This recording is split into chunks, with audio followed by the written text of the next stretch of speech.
యూదుల అధికారి, యూదుల పరిచయం అంటే బోధకుడు. ఆయనకి ధర్మశాస్త్రం తెలుసు. వాక్యాన్ని బోధించేటువంటి ఒక పాస్టర్ గారు లాంటి వాడు ఆయన వాక్యం తెలుసు, ధర్మశాస్త్రం తెలుసు. చాలా మంది పరిచయులు ఉన్నారు, కానీ వాళ్ళు చాలా మంది నమ్మలేదు. వీళ్ళకి ఒక ఆసక్తి ఉన్నది, యేసయ్య ఎవరు, అసలు ఈయన దేవుడి దగ్గర నుంచి వచ్చాడా, సొంతగా వచ్చాడా, ఈయన ఒంటరిగా లేకపోతే దేవుడు పంపిన వ్యక్తి అని పరిశీలిస్తా ఉన్నారు. మనిషిలో ఆ జ్ఞానం ఉండాలి. మన దేశానికి ఆ జ్ఞానము చాలా తక్కువగా ఉంది. నేను పూజించేది దేవుడా దేవుడు కాదా అనేది రాజ్యాన్ని అధికారులకు తెలియట్లేదు. గొప్ప గొప్ప చదువు ఆపేసిన కూడా తెలియట్లేదు. నేను పూజించేది దేవుడా కాదా. ఒకవేళ వాళ్ళు అంటారు, నేను ఒక రాయి మాట పెట్టుకొని పూజ చేస్తే ఆ రాయిలోకి దేవుడు అవుతాడని వాళ్ళు అంటారు. నాకు ఒక అనుమానం, ఒక పట్టిని పెట్టుకొని పూజిస్తే పట్టిలోకి దేవుడు వస్తాడా? చెప్పడమ్మా. పెట్ట తినే పత్తి, మలినము తినే పత్తి, బురదలో పొరలాడే పత్తిని ఇది దేవుడు, నేను దీన్ని పూజిస్తాను, దీనిలో దేవుడు వస్తాడంటే మహా సృష్టికర్త అయిన పరిశుద్ధులైన దేవుడు పత్తిలోకి వచ్చి జీవిస్తాడు. వాళ్ళు ఎవరిని ఆరాధిస్తున్నారు? పాముని దేవుడిగా ఆరాధిస్తారండి. మనమని చెప్తున్నాను, బయట చెప్పలేదు కదా. పాపం మనం నాశనం చేస్తుంది. ఈయన నిజంగా సుశక్రియ చేస్తున్నాడు, చాలా పరిశుద్ధంగా ఉన్నాడు, ఈయన మాటలో అధికారం ఉన్నది అని చెప్పి రాత్రి వేళ యేసయ్య దగ్గరికి వచ్చాడంట. అది నేర్చుకోండి. రాత్రి వేళ ఎందుకు వచ్చాడు? పక్కన రావచ్చు కదా, చెప్పండి. రాత్రి వేళ ఎందుకు వచ్చాడండి? ఆయన నికోదేము గారు యూదుల అధికారి కదా ఆయన. చెప్పు ఆశీర్వాదం తల్లి. రాత్రి వేళ ఎందుకు వచ్చారు? ఓకే, చెప్తాను వినండి. పగలు వస్తే యూదుల అధికారి, బోధకుడు, ధర్మశాస్త్రం బోధించేవాడు. ఈయన ఏంట్రా, బోధకుడైంది, పరిచయుడి, అధికారి అయ్యింది, ఆయన దగ్గరికి వెళ్తున్నాడు ఏంటని అనుకుంటాం కదండి. కొంతమంది ప్రార్థనకి వస్తా హైందవులు బైబుల్ సంకలో పెట్టుకొని కృషి చేసుకుని చూడకుండా వస్తూ ఉంటారు. తెలియకూడదు కానీ ఆరాధించాలి, దేవుణ్ణి తెలుసుకోవాలి, దేవుని మేలు పొందాలి. ప్రార్థనకు రాలేరు కానీ ఆయన అంటే మాకు విశ్వాసం అయ్యా అని చెప్తారు చాలా మంది. కానుకలు ఇస్తారు, ప్రార్థన చేయండి అయ్యా అంటారు, కానీ ప్రార్థనకు రాదు. ఈయన ఆసక్తి కలిగినటువంటి పరిచయుడు ఆయన దగ్గరికి వచ్చి ఆయనతో ఏమంటున్నాడంటే, చదువమ్మా 2వ వచనము, వచ్చి బోధకుడా లైన్లో ఉండాలి. నీవు దేవుని యొద్ద నుండి వచ్చిన బోధకుడు అని అర్థమైపోయింది. చెప్పండి, మీకు అర్థమైందా యేసయ్య దేవుని దగ్గర తీసుకున్న బోధకుడని? మీకు అర్థమైందా యేసయ్యలో జీవం ఉన్నదని? మీకు అర్థమైందా యేసయ్యను నమ్మిన కార్యాన్ని చేయగలడని? అర్థమైతే శరీరాన్ని వాడు కాపుగా ప్రశాంతంగా ఆయన మీద భారం వేసి కదపడం చూసుకుంటాం. మనం ఎందుకు ఈ భారాలు దాస్తున్నామంటే మనకి తెలియక, మనకు ఆ నమ్మకం లేక ఆయన చేస్తాడో చేయడో, ఇది జరిగిందో జరగదో, ఈ అనుమానం అండి, ఈ అవిశ్వాసం అండి. 90% నీకు విశ్వాసం ఉందా, ఒక 10% నీకు అవిశ్వాసం ఉంటే కొన్ని సంవత్సరాలు గడిచిన తర్వాత ఆ అవిశ్వాసము 90% వచ్చి విశ్వాసము 10% వెళ్ళిపోవాలి. నేను చెప్పింది మీకు అర్థమైందా అమ్మా? అవిశ్వాసం అనేది ఒక 10 పాళ్ళు ఉండి 90 పాళ్ళు విశ్వాసంగా ముందు దేవుడి దగ్గరికి వచ్చిన ఈ 10 పాళ్ళ విశ్వాసము 20 పాళ్ళై, 30 పాళ్ళై, 40 పాళ్ళై, 90 పాళ్ళై కూర్చుంటుంది. అప్పుడు మనం విశ్వాసంగా కొనసాగలేము, అవిశ్వాసంగానే బ్రతుకుతాం. వచ్చినప్పుడు 90% విశ్వాసులు, ఆ 10% కూడా పూర్తి చేసుకుంటే స్థిరంగా ఉంటారు.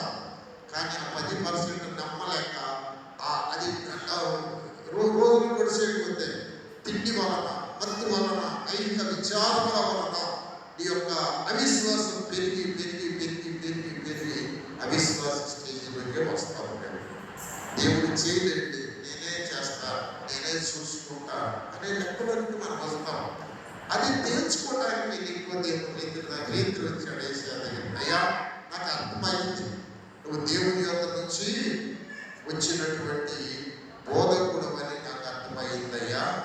దేవుడిని ఖచ్చితంగా తోడై ఉన్నాడు, లేకపోతే నీటిని ద్రాక్షారసంగా ఎవరు మార్చగలరయ్యా? అసలు ఇది జరగని పని. కాబట్టి నేను నమ్ముతున్నాను అని చెప్పాడు. ఏమండి, నా వైపు చూడండి. యేసయ్య ఏం చెప్పాలి? నికోదేముకి ఏం చెప్పాలి? అవునయ్యా, నేను దేవుడి దగ్గర నుంచి వచ్చాను, దేవుడే నన్ను పంపించాడు, నేనే దేవుడిని, నేను కన్యమరీ గర్భంలో పరిశుద్ధంగా పుట్టాను, ఇవన్నీ చెప్పాలి సహజంగా కదమ్మా. అమ్మాయి, నీకు రియాక్షన్ దేవుడే ఇచ్చాడు అమ్మాయి, నిజంగా రియాక్షన్లో దేవుని ఆత్మ ఉన్నది అమ్మాయి అని నేను వ్యూలానుకో, ఆ పిల్లలు ఎవరు చెప్పాలి? ఎవరు చెప్పాలి? నువ్వు ఆ దేవుని రాజ్యంలోనికి నువ్వు వెళ్ళాలంటే ఏం చేయాలో తెలుసా? కొత్తగా జన్మించాలి అని ఇంకొక అంశాన్ని నాకు అర్థమైంది చూపిస్తున్నట్టుగా ఇది ఏమంటే నికోదేము అడిగిందేంటి, యేసయ్య చెప్పేది నేనంటే కొంచెం జాగ్రత్తగా. నువ్వు నేను దేవుని దగ్గర నుంచి వచ్చాను అంటున్నావు, దేవుని రాజ్యం ఉంది అంటున్నావు బాబు, నువ్వు కూడా ముందు అక్కడి నుంచి రా. నన్ను చూసి నన్ను పొగడటం కాదు, నా సూసికెళ్ళి చూసి నన్ను నమ్మటం కాదు. నువ్వు బోధకుడే కదా, నువ్వు ముందు దేవుని రాజ్యం చూడు అన్ని ఆ మూలంలోనికి తీసుకెళ్తున్నాడు అన్నమాట ప్రభు నికోదేముని. చూడమ్మా, 3వ వచనం చదువు. నువ్వు లైన్లో ఉండాలి ఖచ్చితంగా. నాకు ఎలా అందుకు యేసు అతనితో, ఒకడు కొత్తగా జన్మించితేనే గాని అతడు దేవుని రాజ్యమును చూడలేడని నీకు నిశ్చయముగా చెబుతున్నానని. ఇప్పుడు నికోదేము అంటున్నాడు, ఏమంటున్నాడంటే, అయ్యా నువ్వు దేవుని దగ్గర నుంచి వచ్చావని నేను నమ్ముతున్నాను అంటున్నాడు. ముందు దేవుని రాజ్యాన్ని చూడవయ్యా బాబు, అది చూస్తే గానీ నీ విశ్వాసం సంపూర్ణం కాదు. నీవు దేవుని రాజ్యాన్ని చూడాలంటే నువ్వు క్రొత్తగా జన్మించాలి. హల్లెలూయా. బాప్తిజం ముఖ్యం కాదు, ఉపవాసం ముఖ్యం కాదు, ప్రార్థన ముఖ్యం కాదు, కానుక ముఖ్యం కాదు, పలారం ముఖ్యం కాదు, ఇంకా ఏదేదో ముఖ్యం కాదు. ముఖ్యము ఏంటి? ప్రారంభం ఏంటి? నువ్వు క్రొత్తగా జన్మించు. అప్పుడు దేవుడిని చూస్తావు, దేవుని రాజ్యాన్ని చూస్తావు. నేనెవరో కూడా నీకు తెలిసింది. హల్లెలూయా చెప్పండి. ఒక విశ్వాసి మూలం, ఒక క్రైస్తవుల యొక్క ప్రారంభం క్రొత్తగా జన్మించాలి. ఇది చాలా ముఖ్యమైన. ఇది నీకు నాకు అర్థం కాకపోతే మన విశ్వాసం పరిపూర్ణమైనట్టు కాదు.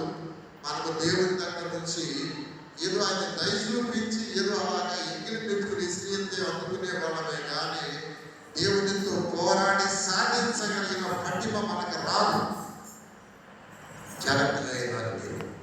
అది మనకి రావాలంటే క్రొత్తగా జన్మించాలి. దేవునికి స్తోత్రం. క్రొత్తగా జన్మించితే నువ్వు దేవుని రాజ్యాన్ని చూస్తావు. Praise God. Hallelujah, hallelujah. ముందు నువ్వు దేవుని రాజ్యాన్ని చూడాలి.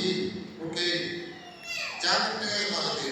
నేను ఒక అమూల్యమైన అంశంలోనికి వెళుతున్నాను, చాలా పెద్ద అంశంలోనికి నేను వెళుతూ ఉన్నాను. మీరు దీన్ని ఏమాత్రం నిర్లక్ష్యం చేసినా మీకు అర్థం కాదు. నేను అసలు క్రైస్తవ మూలంలోనికి, పునాదిలోనికి, అసలు ఈ పునాది ఎక్కడి నుంచి వేయాలన్నట్టు నేను అంటున్నాను.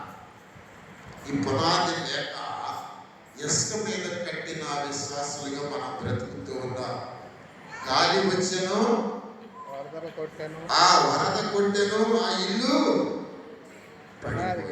ఇలా చిన్న గాలికి, చిన్న వరదకి, చిన్న తుఫానికి మన ఆత్మీయ జీవితం పడిపోతా ఉంటాయి. నిద్రకు ఈ రియాక్షన్ చూస్తున్నారు, తిరుగుతా ఉంటారు. ఈ చిన్న గాలికే మనము అటు ఇటు ఊగిపోతా ఉంటాం. ఇది పోతుంది, ఎక్కడ నడుపుతున్నాడు, గజ్జింత నడుపుతున్నాడు, ఇవి ఎట్లా అది ఎక్కుతుంది కూడా. ఓహో, పురుగు మనకి ఎత్తిందే. ఈ గాలి చూస్తున్నాం, ఇది ఎక్కట్లేదు.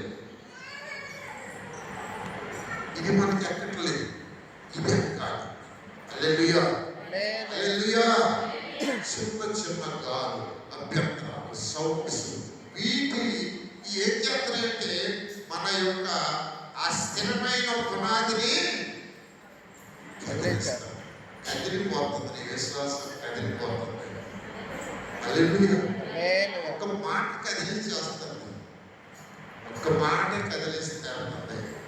అన్నయ్య సగ్గంలో చెప్పకపోతే ఇంటికి వచ్చి ఒక మాట చెప్పకూడదు. ఎంత బాధపడిపోయాను అన్నయ్య, అసలు నేను ఆయన అనుకుంటే కాలేదు. అస్సలు చూడన్నయ్య ఎంత కదిలిపోయిందో నా బిడ్డ. ఎక్కడి నుంచి వచ్చింది ఆ విశ్వాసం? ఎక్కడి నుంచి వచ్చింది ఆ పునాది? క్రొత్తగా జన్మించినటువంటి ఆ జన్మ, ఆ బంధం ఆ విశ్వాసంలో ఇంకా లేదు. కనుక బిడ్డ తను పుట్టలేదా అని నేను బాధపడే రోజులు చాలా ఉన్నాయి. మనము పుట్టలేదు, ఇంతవరకు పుట్టలేదు. క్రొత్తగా జన్మించిందే కానీ దేవుని రాజ్యాన్ని చేరలేవు కాదు. ముందు చూస్తావు, చేరేసిన తర్వాత నీకోదేమో నువ్వు దేవుని రాజ్యాన్ని చూడాలంటే ముందు కొత్తగా జన్మించయ్యే పరిచయుడా. ధర్మశాస్త్రం నిన్ను రక్షించలేదు, క్రొత్తగా జన్మించిన ఆ జన్మ నిన్ను రక్షిస్తుంది. దేవునికి స్తోత్రం. హల్లెలూయా. క్రొత్తగా జన్మించిన అనుభవం. ఒకడు క్రొత్తగా జన్మించితేనే కానీ దేవుని రాజ్యమును చూడలేడు. ఓ హల్లెలూయా. దేవుని రాజ్యమును చూచుట. 3 మాటలు చెప్తా, జాగ్రత్తగా వినండి. క్రొత్తగా జన్మిస్తే ఒకటి, దేవుని రాజ్యాన్ని చూస్తావు. ఓకేనా? ఏం చేస్తావు? దేవుని రాజ్యాన్ని చూస్తావు. 2, దేవుని రాజ్యములో ప్రవేశిస్తావు. హల్లెలూయా చెప్పండి. ఈ మాటలు గుర్తుపెట్టుకోవాలి. క్రొత్తగా జన్మిస్తే దేవుని రాజ్యాన్ని చూస్తావు. సెకండ్ స్టెప్, దేవుని రాజ్యములోనికి ప్రవేశిస్తావు. 3వ స్టెప్, దేవుని రాజ్యముగా నువ్వే ఉంటావు. హల్లెలూయా. శిష్యులు అడిగారు, అయ్యా దేవుని రాజ్యం ఎప్పుడు వస్తుంది అయ్యా అని అడిగారు శిష్యులు. దేవుని రాజ్యము ప్రత్యక్షంగా రాదు, దేవుని రాజ్యము మీ మధ్య ఉన్నది అంటాడు ప్రభు. హల్లెలూయా. మీ మధ్య ఉన్నది దేవుని రాజ్యం. నువ్వు దేవుని రాజ్యం అయ్యావా? దేవుని రాజ్యంలో ప్రవేశించావా? ప్రవేశించడానికి దేవుని రాజ్యాన్ని చూసావా? ఆ దేవుణ్ణి నమ్మేవా? ఆ దేవుడికి లోబడ్డావా? ఈ చాలా ప్రధానమైనటువంటి మాటలు. మీకు ఇప్పుడు చాలా అర్థమవుతుంది. మీరు దేవుని రాజ్యాన్ని చూస్తే, ఓ హల్లెలూయా, హల్లెలూయా. మరండి, ఒక ఇంట్లో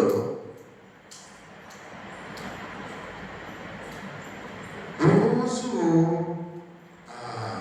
నేను నిలబడతాను. రాత్రి నాకు భయం వేసిపోతుందంట. ఏంద్రమ్మ నేను వస్తున్నా నిలబడతానని చెప్పి భయం వేసేసి కొంచెం తెలిసిన వాళ్ళ దగ్గరికి వెళ్ళి కనుక్కున్నారంట. మరి మొత్తానికి ఏదో ఇంట్లో ఉంది, రెండమ్మా అన్నాను అని చెప్పారంట. సరే నేను వస్తున్నా అని మాట్లాడబడుతున్నాను. అమ్మా రెండమ్మా అన్నాడ. అంతే తనమని నేల ఇచ్చిపోయి అక్కడ లంకి బిందెలు ఎగురుతా ఉన్నాయంట. 3 లంకి బిందెలు, బంగారము, గొలుసులు, ఇంటి, గుట్టలు. హల్లెలూయా, హల్లెలూయా. ఆ ఇంట్లో అవి అత్తుకుంది, సొంతలుగా ఆ ఇంట్లో అవి అత్తుకుంది. ఇక ఎప్పుడైతే అవి కనపడి ఎగురుతున్నట్టు కనబడి, పలానా స్థలంలో పలానా స్తంభం కింద అవి కనబడి ఖరీదైన ఇల్లు. ఆ ఇంటి వాటర్ ఇతర దేశాల్లో ఉంటాడు అనమాట. ఫోన్ చేసి, అయ్యా ఈ ఇల్లు నాకు కావాలి, ఎంత ఇస్తారు? మేము అమ్మ ఇల్లు, అది మా పిల్లలు ఎప్పుడో మా తరతరాలు, మా తాత ముత్తాతలు జమీందారి వంశస్థులు, వాళ్ళు మాకు స్వాస్థ్యంగా ఇచ్చారు, అది అమ్మ పెట్టాను. అయ్యా ఎంత ఖరీదైనా కొంటానయ్యా అని అంటే, నువ్వు కొనలేవు, చాలా కోట్లు అని చెప్పాడు. దాన్ని కొట్టారా వదిలేస్తారా చెప్పుకునే సార్? ఎంత కొట్టారు? 100 కోట్లు అంటే లక్షల కోట్లు ఉందండి ఇది ఎందులో. హల్లెలూయా, హల్లెలూయా. ఎంతైనా నేను కొంటాను, వదిలిపెట్టను. నేను నా సొంతమైతేనే అది నాకే ఉంది. పొమ్మినట్టుగా డబ్బు ఉన్నట్టుగా ఏమాత్రం తెలిసినా గవర్నమెంట్ సొమ్ము అయిపోతుంది, నిధి కింద నిండిపోతుంది. అలాగే నువ్వు దేవుని రాజ్యాన్ని చూస్తే ఎంత కష్టమైనా దానికోసం నువ్వు బ్రతుకుతావు, దాన్ని సంపాదించుకుంటావు. యేసయ్య విలువ నీకు అర్థమైందేనంటే ఆ నిధిని పొందుకోవడానికి ఎన్నైనా వదిలిపెడతావు, ఎంత త్యాగమైనా చేస్తావు. నిన్ను నరికి ఒక్కలు చేసినా కూడా ఆయన వదిలిపెట్టవండి. ప్రైజ్ లార్డ్, హల్లెలూయా, హల్లెలూయా. యోబు అంటాడు, ఆయన్ని నేను నమ్ముతున్నాను, ఆయన నన్ను నరికి ముక్కలు చేసినా నేను ఆయన్నే నమ్ముతాను అంటాడండి. ఇంకా నమ్ముతున్నావు ఆయన్ని? ఈ స్థితి వచ్చేసేవి ఒళ్ళంతా పురుగులు పడిపోతుంది. ఈ స్థితి ఏంటయ్యా? ఆయన ముక్కలుగా నరుకుంటూ వచ్చిన ఆయనే నేను నమ్ముతానంటాడు. ఎందుకంటే యోబు దేవుని రాజ్యాన్ని చూశాడు. యోబు దేవుని రాజ్యాన్ని చూశాడు. యోబు గ్రంథం 18వ అధ్యాయం 25వ వచనం ఒకసారి చూడమ్మా. యోబు గ్రంథం 18వ అధ్యాయం 25వ వచనం. మాయ యోలానే చదవాలి అని వాక్యం అంతా. యోబు గ్రంథం 19వ అధ్యాయం 25వ వచనం. అయితే నా విమోచకుడు సజీవుడనియు, వినండి, నా విమోచకుడు సజీవుడనియు, తరువాత ఆయన భూమి మీద నిలుచుననియు నేను ఎరుగుదును. అరే, నా విమోచకుడు సజీవుడనియు, తర్వాత ఆయన భూమి మీద నిలుచుననియు. వినాలి, భూమి మీద నిలుచుననియు నేను ఎరుగుదును. చదవమ్మా. ఇలాగూ నా చర్మము చీకిపోయిన తరువాత శరీరముతో నేను దేవుని చూచెదను, నా మట్టుకు నేను చూచెదను. హల్లెలూయా. నా మట్టుకు నేను శరీరంతో చూస్తాను. ఏంటంటే ఈ మాటలు అసలు? నా విమోచకుడు సజీవుడనియు, ఏమండి, తరువాత ఆయన భూమి మీద నిలుచునని నేను ఎరుగుదును. విన్నా? నా వైపు చూడండి ఒకసారి. దేవుని రాజ్యాన్ని చూస్తున్నాడు యోబు గారు. సుమతి ఏం చూస్తున్నాడు? దేవుడు ఎప్పుడు భూమి మీదకి వస్తాడు? తర్వాత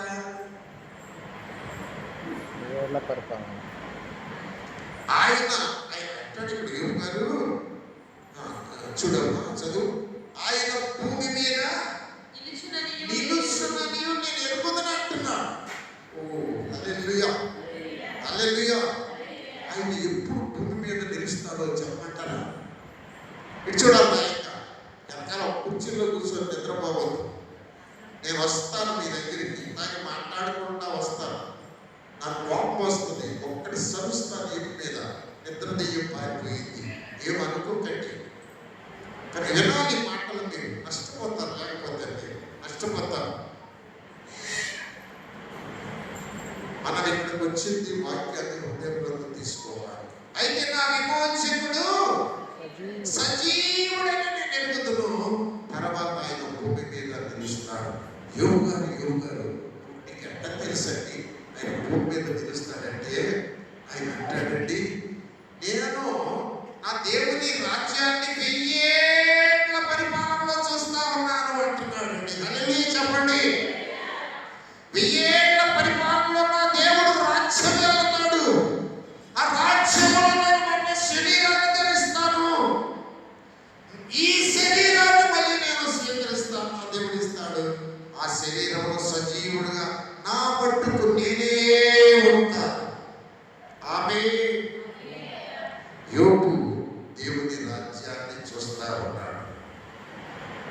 ఎంత నష్టపోయిందేమండి, 10 మంది పిల్లలు చచ్చిపోయారు. యెహోవా ఇచ్చాడు, యెహోవా నామమునకే స్తోత్రం అన్నాడండి. భార్య తిడుతుంది, ఏమ్మా ఎన్నాళ్ళు నేను అనుభవించావు, నా దేవుడు అన్నావు, మా ఆయన అన్నావు, నా బంగారం అన్నావు, ఇప్పుడు ఏమన్నా బాగా పొంది తిడుతున్నావు కదా, మేలే అనుభవించుదమా కీడు అనుభవించుతామా అంటాడు.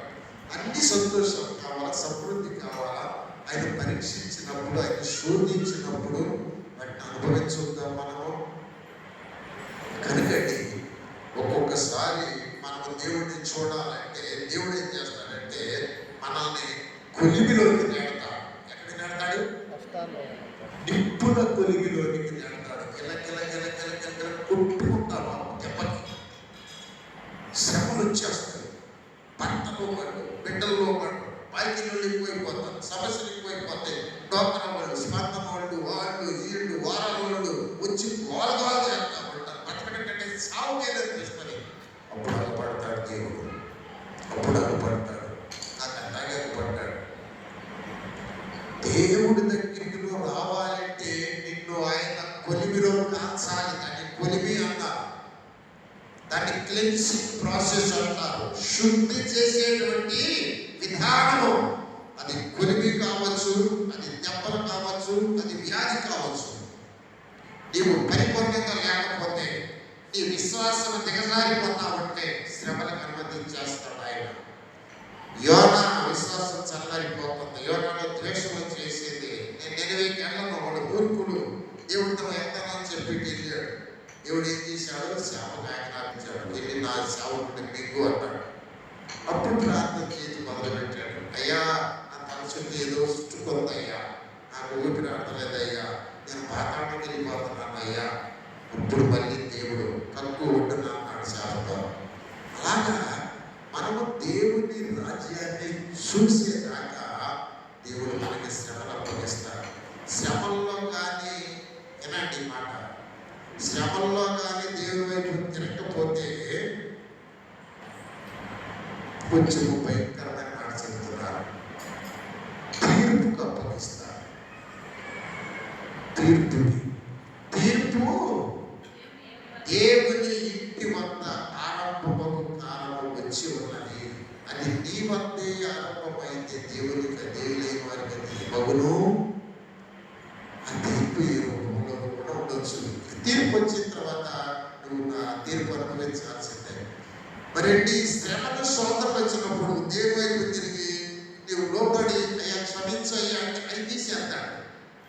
నువ్వు లోబడకుండా మాటికి ఇటొచ్చి అట్టవాడికి ఇట్టవాడికి వచ్చినట్టే వచ్చి మళ్ళీ ఎక్కడిపోతావు అంటే తీర్పులోకి నెట్టేస్తాడు. ఆ తీర్పు భయంకరంగా ఉంటుంది, తట్టుకోలేవు నువ్వు. నా దోష శిక్ష నేను గొప్పది అంటాడు కాయి, భరించాల్సిందే. అక్కడ ఆ తీర్పులో విడుదల ఉండదు. నీకు తీర్పు ఎంతకాలం పెడతాడో దాన్ని అనుభవించాల్సిన సత్యం. అది శిక్ష శ్రమ కాదని, అది నీ అవిధేయత, అది నీ అజ్ఞానానికి, అది నీ మూర్ఖతకు, ఆ నీ ముష్కత్వానికి అది శిక్ష. కనుక తీర్పులోనికి వెళ్ళకముందే దేవుని రాజ్యాన్ని చూడగలగాలి. ఈ అంశము ఒకరోజు ముగిసేది కాదు.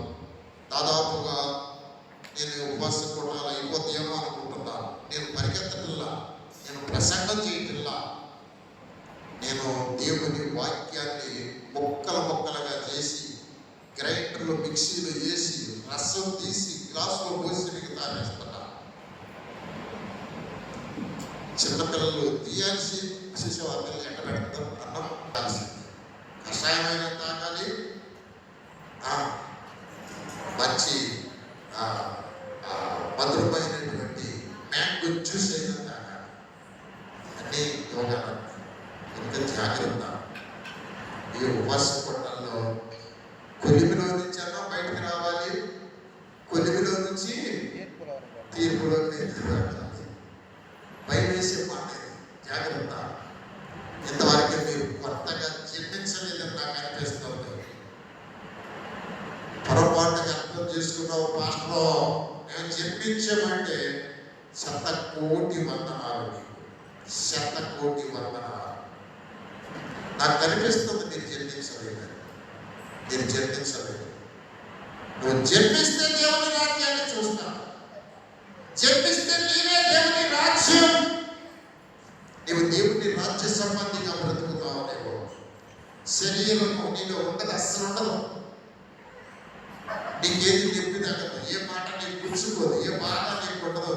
వాక్యమే గుచ్చుకొని ఆయన ఇక్కడ చెబుతున్నాడు పాస్టర్, అక్కడ చెబుతున్నాడు పాస్టర్, ఆయన చెప్పలేదు, ఈయన చెప్పలేదు, ఈ బాధ ఉండదు. దేవుడిని చూస్తావు, దేవుని శక్తిని చూస్తావు, దేవుని రాజ్యాన్ని చూస్తావు. అనుభవం